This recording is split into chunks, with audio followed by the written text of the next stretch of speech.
जय भीम. महामानवाने संविधान असे लिहिले की सूर्यचंद्र असेपर्यंत मिटणार नाही. ऋण डॉक्टर बाबासाहेब आंबेडकरांचे या जन्मात फिटणार नाही, या जन्मात फिटणार नाही. मित्रांनो, भारताच्या पावनभूमीवर अनेक थोर महापुरुषांनी जन्म घेऊन देशासाठी आणि समाजासाठी अहोरात्र कार्य करून सामाजिक बांधिलकी व राष्ट्रनिष्ठा जोपासली आहे. त्यांच्या सेवेचा वारसा आजही देशवासियांसाठी दिशादर्शक व मार्गदर्शक ठरलेला आहे. या सर्व महापुरुषांमध्ये डॉक्टर बाबासाहेब आंबेडकरांचे नाव सर्वात वर आहे. डॉक्टर बाबासाहेब आंबेडकर हे सत्याच्या मार्गाने चालणारे खरे मार्गदर्शक. भ्रष्टाचार, अत्याचार, अनिती, अन्याय त्यांचा प्रखर विरोध होता. जातीभेदाचे ते विरोधात होते. जातीभेद म्हणजे समाजाला लागलेली कीड.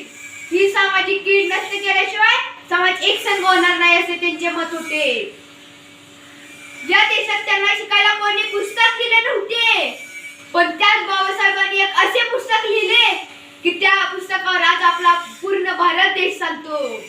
ते म्हणजे भारतीय संविधान. मित्रांनो, 26 नोव्हेंबर हा भारताच्या इतिहासातील सोनेरी दिवस.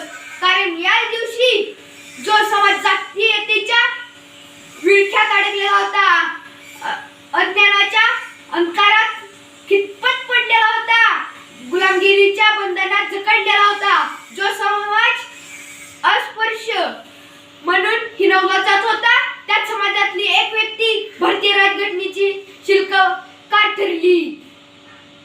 डॉक्टर बाबासाहेब आंबेडकरांनी 2 वर्ष 11 महिने 18 दिवस रात्रीचे दिवस करून भारतीय राज्यघटना लिहून भारत देशाला स्वाधीन केली. अशा या विश्ववंदनीय ज्ञानसूर्यास शतशत नमन करून मी माझ्या भाषणाला पूर्णविराम देतो.